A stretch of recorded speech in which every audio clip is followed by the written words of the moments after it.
السلام علیکم، آپ دیکھ رہے ہیں کے نیوز ایچ ڈی۔ میں ہوں حارث علی شاہ گیلانی۔ چلتے ہیں آج کی اہم خبروں کی طرف۔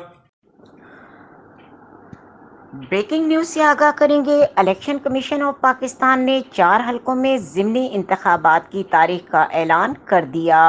ایک بار پھر آپ کو بتاتے چلیں، الیکشن کمیشن آف پاکستان نے 4 حلقوں میں ضمنی انتخابات کی تاریخ کا اعلان کر دیا۔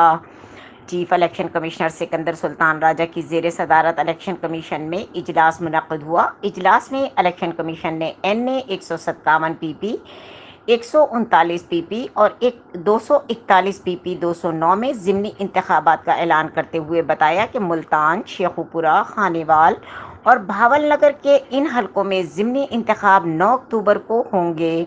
دوسری جانب قومی اسمبلی کے 9 حلقوں کے ارکان ڈی نوٹیفائی کرنے کا فیصلہ معطل کرنے کے حوالے سے الیکشن کمیشن کا کہنا ہے کہ عدالت نے وضاحت کی ہے کہ اس فیصلے کا اطلاق صرف درخواست گزار کی حد تک ہوگا۔ 4 حلقوں میں ضمنی انتخاب کی تاریخ کا اعلان۔ جاری کیے گئے اعلامیے کے مطابق الیکشن کمیشن کی جانب سے سیکریٹری الیکشن کمیشن کو ہدایت کی گئی کہ اسلام آباد ہائی کورٹ سے ضروری وضاحت کی کاپی لیں۔ اعلامیہ میں بتایا گیا ہے کہ ان 9 حلقوں کے انتخابات کی تاریخوں سے متعلق الیکشن کمیشن غور کرے گا۔ 9 حلقوں میں ضمنی الیکشن کے معاملے پر الیکشن کمیشن کا دوبارہ اجلاس 14 ستمبر کو ہوگا۔